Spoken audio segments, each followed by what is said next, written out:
Hey guys, welcome back to my channel, Mr. Deep, Authentic Awakening. Today the title is Levels of Awakening, and the other part of this is Balance of Power. Now, awake is bandied around everywhere, and then we had the woke, which actually at the beginning was sort of pretending to be awake, but as it developed, it became more and more obvious how horrific that whole movement is still trying to be. But look, I think what I'd like to talk about is kind of the process that can occur. So basically, I think the world seems kind of normal. We're kind of brought up, we're raised, ultimately surrounded by lies and untruths. And we take on board these things. And there are some individuals that go, hang on, things don't really add up, and they start to pull the curtain a bit. And this can be on a very kind of, I'd say, basic level. It could be to do with the way the legal system works versus, the history of the law. It could be about money and finance and the Federal Reserve. It could be about secret societies. It could be about, this kind of satanic cult and this idea that, there's certain groups involved in all kinds of, really, really dark things. And so this to me is I guess you could call it, it's not awakened. You should know my channel by now. This is a million miles from being awake in the transcendental, inner spiritual sense. In other words, the goal of why we're here. And I think there's a bit of a process because, I often talk to people and I play with them a bit. I drop them a bit of truth. Even as a music producer, it's all about music, but I just throw in these little darts just to see where people are at. And if it don't go down well, I take a step back. But if they're like, tell me more, which never happens. Anyway, so what can happen though? I mean, if you look at the news, you look at the world around you, it's very much dominated by fear, and fear this, fear that. And I really understand why people bury their heads in the sand and they just can't handle it. They've got enough stress. They're a slave to their job. They've got all these possible relationship issues that they're dealing with. Man, it's full on these days, man. It's very full on for a lot of people. But one needs to take responsibility. It's not just the system anyway. So when people start to sort of become aware, I'm not going to even use the word awake, become aware that things are not quite right, what they're being told by the government or whatever, on whatever topic, it could be related to health even. And what happens is a sort of switch really, because the more you start going down and pulling back the curtain on that issue or those issues, you sort of do a switch. You go from the media and all of the institutions that lie to us. You go from being worried about lies to being fairly worried about the truth. The fear and terror is kind of the same. In fact, when you realize all the lies you're being told, it can be even more alarming because the real truth is freakier, man. It's really freaky. So, but what can happen is that with that switch is that they're still in that sort of resonant state of panic and fear. And then what they do is they try to convert other people into this world of the same fear, but with the truth. They scare people with the truth. And they're still living in a very much state of fear. And I can understand why people bury their head. Now, what happened for me, in fact, is when I started to really, because that's where I began, and this is what I call a gateway. In other words, when you can pull on the thread and unravel a particular topic, taken to the ultimate degree, that can become a gateway in which you can go all the way and truly wake up as a soul. In a transcendental sense, if you're not sure what I mean by that, watch my other videos. So you basically have this, you have people now terrified because they shot and beginning to understand how the world, and when I say world, I'm talking 3D, 4D, you know, this world, not the world beyond, which is the one that we have to know in a gnosis sense and transcend. So, and there's a lot of different people in different areas doing their thing, pushing the truth and all of these kind of things. And I guess what, I don't discourage it. I mean, I do the same in all kinds of everyday things. I'm pushing the buttons and speaking the truth about the music industry, about these platforms that really laugh at us. They just laugh at our stupidity and our commitment to them. Anyway, so I guess the thing is, though, so you have so they have their, look, I think what I'm getting at, you know, people may have heard of the idea of heaven on earth, you know, you may have family, you have loved ones, and all you want is just some peace and justice right here in this reality. And I think what drives a lot of that sort of 3D, let's just call it 3D concern about the truth is ultimately for this kind of a utopia, or if not utopia, just something a bit fairer and just, you know, live and let live sort of vibe. And the question is this earth really the goal to bring heaven to? Think about that.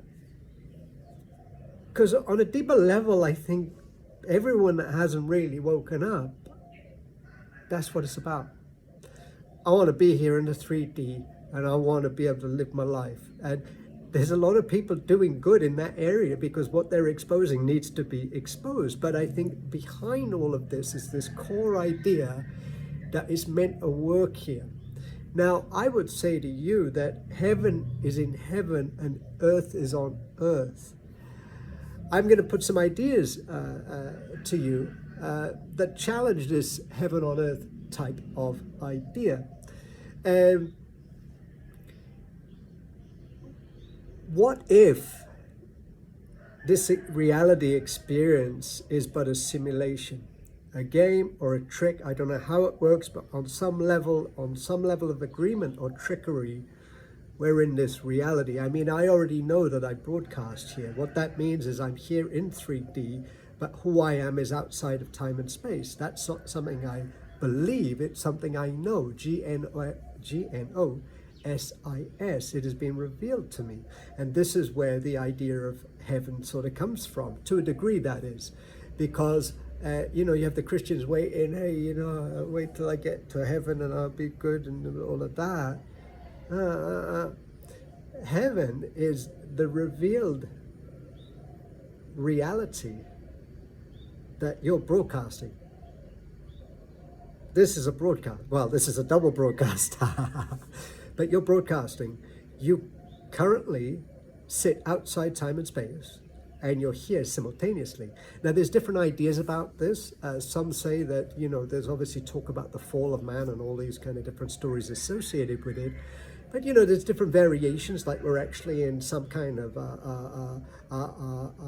virtual reality, or our consciousness is somewhere else, but we're being directed or projected into this virtual holographic sort of reality. The Matrix movie is very good, because I'll tell you about that movie. I always take note. That movie struck a chord with me that was so deep. It was beyond anything 3D. And I can't say, I can say a lot more, but I can just say that there was something about the idea that just blew my head off. And it wasn't just a belief or thought, it was something way, way deeper about that.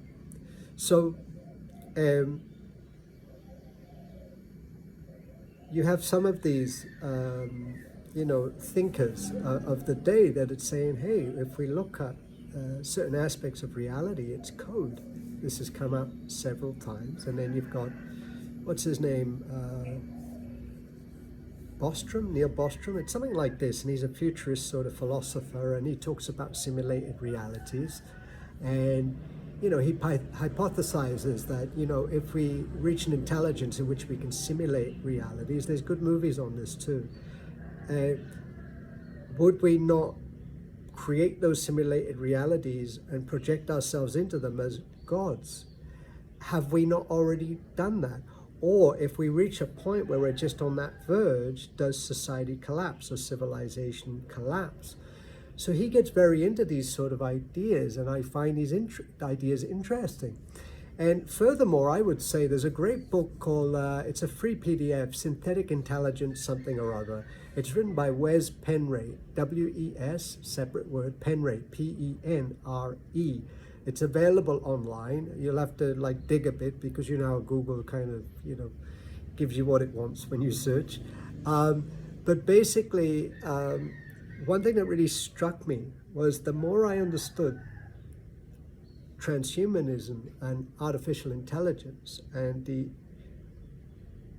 time and place we are right now, which I think is truly incredible. To be alive right now, wow. And it's a golden opportunity, because if this shit don't wake you up, you're fucked. But one thing that really stood out to me was this idea that, and it blew my mind, because I realized that, or should I say I pondered, I can't fully verify this, but I got a sense that as we are on this verge of this transhumanist brain interface era, I almost felt like a cat was being let out the bag. I chatted to a guy who studied quantum physics and got his PhD or whatever, and he talked about our capacity now to create simulated universes. You may have heard of I think it's the D wave, which some are saying is like a shrine to a AI god. But what I'm trying to get at was something hit me as I was really going deep on this topic, and that was, it's almost like we're being lured into this trap. But in order for them to really get their hands around us, they expose themselves a bit. What I mean by that is, what's to say that we're already in a simulation? And in order to take us in another deeper layer of the simulation, it inadvertently reveals the nature of the simulation we're already in. Now, I'm not saying there's not anything real in this.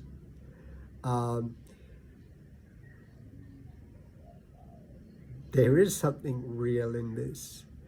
It's a bit like a game where you create all of the NPCs, non-player characters, and all of the elements and different things, but you still need a real player for the game to be played.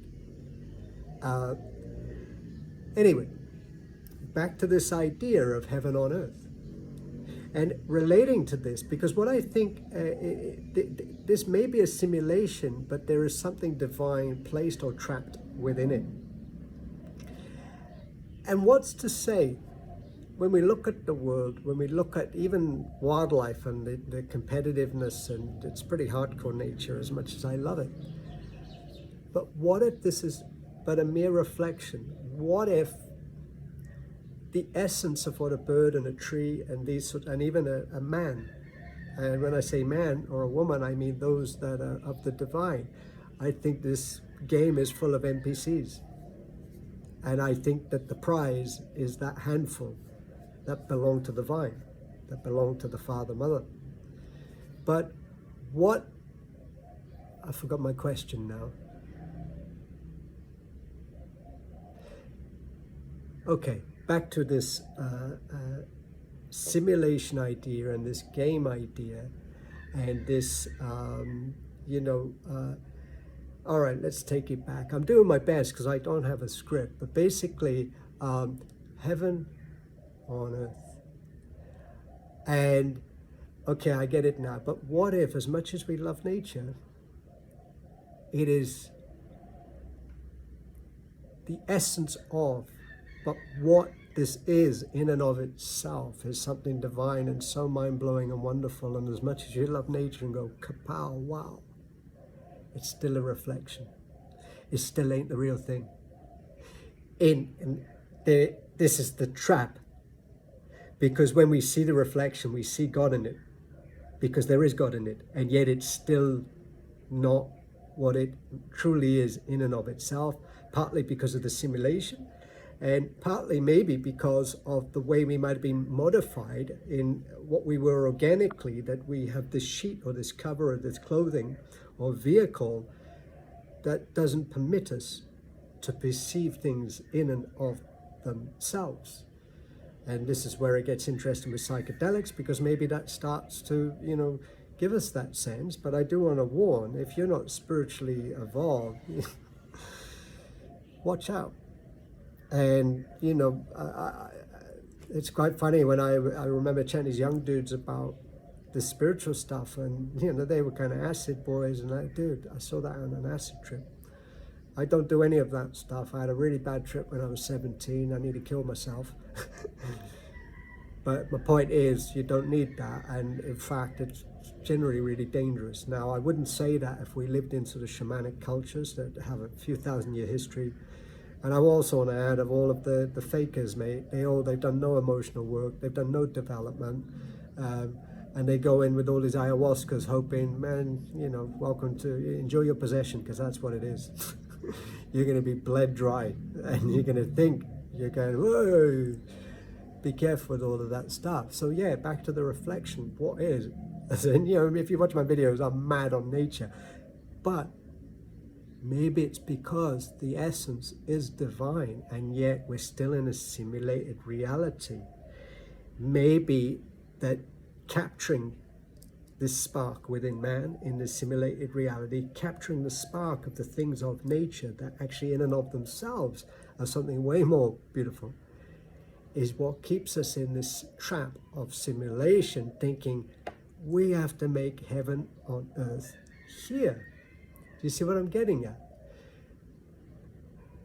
What if, and I use this analogy sometimes, what if, I don't know how we're here, I don't know if it's organic or we got tricked, but if you push me in a corner, I say we got tricked, and it's also our fault, because this is a free will universe. But yeah, what if, it's a bit like, I don't know, like let's say a precious orchard or some precious plant or some precious thing in nature, or even something that we refine to make that requires a tremendous amount of waste and debris, truly phenomenal amount. An essential oil is a pretty good example. I think it's a 500 kilos of organic leaves to make half a kilo of organic oil. Anyway, you get what I'm getting at, right? So what if this reality, this simulation, even though it may not have been totally a divine thing, it's people refer to the demiurge, in other words, a counterfeit, a trap, whatever, but the divine being the divine cannot be outdone, and is using this for whatever, and creating a bridge that can't be stopped in order for us to maybe return or re-embody or awake or return home, or these sorts of things. But what I'm getting at is, what if there's many individuals here that are just the debris? They're NPCs, they're there to trick you, they're not quite human. And I don't want to get any alien topic, more so I just want to say that the ability to awaken is just not in them, and half of what they do is not, I want it to consciously be bad, it's just that altruism and the other stuff doesn't exist. So back to the orchid, or this kind of refined final product. What if this whole thing is all about that? Like I said, I'm not saying the divine planned this. This is a free will universe, and we must really take into account. And furthermore, if man has free will, then maybe those of a higher level of development, those things that people refer to as angels, and these sorts of higher in the hierarchy, so to speak, I don't necessarily mean that in a bad way, but I just mean those in the hierarchy, if they have, imagine an angel, let's just put it out there, that's been blessed and bestowed with maybe creator abilities that are beyond us, and yet the divine is basically a divine of love, and based on that, even those were given free will. And let's say some of them turned bad, and this is where we get the Bible story, isn't it? the rebel, Lucifer, turned his back. And then we have the Gnostic Christianity, it goes way deeper, and that's a very colorful story. But I'm just trying to point out, free will on all levels would explain a lot of things that occur. So yeah, like I said, what if? And what if heaven on earth is just a trap and an illusion, and it's what kind of keeps us coming back, with these lives. We keep trying to, it's here, we're going to make it work. And what I'm saying is, on this lower level of so-called awakening, it's all about heaven on earth. It's all trying to make it work here. I'm not saying they're not doing good work, but it ain't the ultimate work. So, and what if the timeline of history is nothing more than the allowance of the shit show to continue? All right, some good times, some bad times, but the shit show continues, and I can say that confidently about the era we're in now. It continues in order for the children to return home. Like the Bible says, that work has to be done, full stop. There's no ifs, buts, it's got to be done, and if we have to keep. Oh, there's one, they escaped.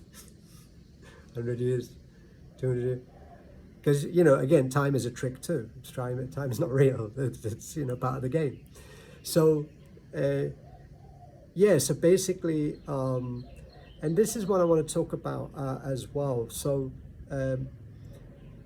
Moraviev, the Russian writer, it's quite funny because I'm reading, it's such a deep book, but then he started to talk about history. And I'd give you the page, but the way the PDF runs on my computer and on my ebook is that I can't find from words but there's a part of it where he starts getting into history, and I'm like, bloody hell, come on man, where you going? But wow, the idea just knocked me over. And I please don't quote me on this because I might be wrong. I think he talked about Peter, or I don't know if it's Alexander the Great, probably not, but someone in Europe, Russia, whatever. And anyway, the point of his whole story was that the balance of power. Now, what I mean by that is that there are forces at work, and a fundamental force of good, or the divine parent, that's always at work, and that divine principle can work through a man or a leader. That man leader doesn't even have to be religious or necessarily close, but they can be used in order to keep a balance of power. Now, what do I mean by balance of power? Yes, we have rises and falls. Right now, that we're very much on a fall, and it's sold to us as a rise. But what if, and his point was, there's always a balance of power. No matter how bad the shit show gets, there must always, and I'm adding now, there must always be a modicum of free will. In other words, that man or woman, if he so chooses, and with all of his heart seeks the truth and wants to wake up, can do so. What if history is that? And the timeline is that, and the future is that. That, and I could even think of current people, like, I was brokenhearted. I mean, look, I always said that I'm not a follower of Trump and the idea of having some savior figure, but I saw him as possibly a balance of power. And in certain ways, I was right. I mean, the stuff that was going on locally with immigration, USAID, one of the most horrific companies, now they're beginning to look at the National Endowment for Democracy and that George Soros, extremely wicked, evil man. This is getting looked at. And on the flip side, there's this Israel love, almost like Israel's in control. You have the obvious child thing. Let's just leave it at that. And Epstein and Trump's promise to do something about that, then he says nothing to see here. Now, I think what might have happened is that he might have been genuine Trump, and maybe he really thought he could change those things. But I'm guessing maybe what have happened is that he came face to face with the true planet rulers. This planet is under lockdown. This planet has rulers, and they're not Trump. And I'm guessing Trump may have come face to face. You know, you've heard the story, you know, Satan is loose on the world and it's his world, and people sort of think this is a godly, this world is governed by a Luciferian principle. And I don't just mean in principle, that there are enforcers of that principle. This world is heavily under lockdown.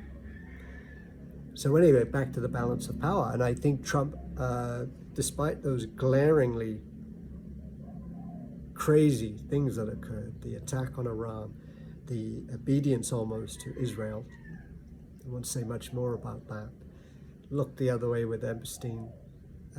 However, he's still enacting a balance of power. He's trying to settle things down with Russia. Now, it's not just about him, that maybe in history and even now and in the future, there's certain forces at work that always ensures that there is a modicum. Sometimes it's a wide range or a wide amount of people that have the ability to seek the divine parent and wake up if they really, really so choose it with all their heart, mind, soul, and strength. And that's what reality is. That is what history is, and that is what the future is quite simply making sure that that organic ability to make the choice is there. And that leads me to transhumanism. Because if we are in the brain computer interface and all of this nonsense, and this is why I'm not worried. You know, you see the posts about, again, be scared of this, you know. It's true, you know, you have everyone selling it in a good way, then you've got the other party go, hey, be terrified about this. I'm not worried at all, because what they're trying to do is, if we are in a simulated reality, what they're trying to do is create a simulated reality within the simulated reality. So where we are right now, even though it may be a simulated reality, we still have the capacity to choose. We have free will. But they're trying to move us into a simulation in which free will only be imagined. I know that's kind of how it is here, but just on the next deeper level, in other words, no access to free will. You know, like kind of cutting it. It's like a trap within a trap, and it almost seems we're being geared towards that. That's why I don't worry about it, because they're trying to break a rule that can't be broken. Now, I'm not saying that might happen, and that may be a probable timeline in which it goes ahead. I just know that I won't be there. I don't know where I'll be, but I won't be there. But as far as this sort of experience that we're having here, what they're attempting to do is, one, murder God and murder man, and they're trying to break rules that can't be broken. And, you know, the dark forces just don't like that because they're mofos. But that's just them. They're just ultimate rebels and dark and anti-God and anti-man. But they're a little bit silly as well. And they look like buffoons in the face of the divine principles that oversee all the things that are taking place. We even have the story of Atlantis, the idea of a spiritual side, and then this side that got so technologically advanced. Plato talked about it too, and kaboom, collapse. I'm wondering whether the upheavals, the floods, and these kind of flips that people talk about is just simply that. It's just simply, right? Free will is just about to be reset. I'm not talking about the World Economic Forum reset, and good luck with that. But it gives me, as I said, considering these things gives me a lot of peace, because it's very deep, and these principles, they're not just beliefs, they run very deep for me, because it's not just an intellectual, well, this can't possibly happen because of that. It's about 1,000 times deeper than that. So there it is, the balance of power. It's about half an hour, a good time to stop. And I do want to say, just to complete, there is the video I did, which is the second video now. Someone complained about it being shocking. I couldn't advertise it. I also, when I made the video, it's got some noise. This must be one under attack by forces that can't be seen. So what I'm going to try and do is re-upload it and maybe EQ to remove that hum and huss. All I can say is it must be significant because it's under attack. Anyway, big hugs from Bali, and I hope you have a super weekend.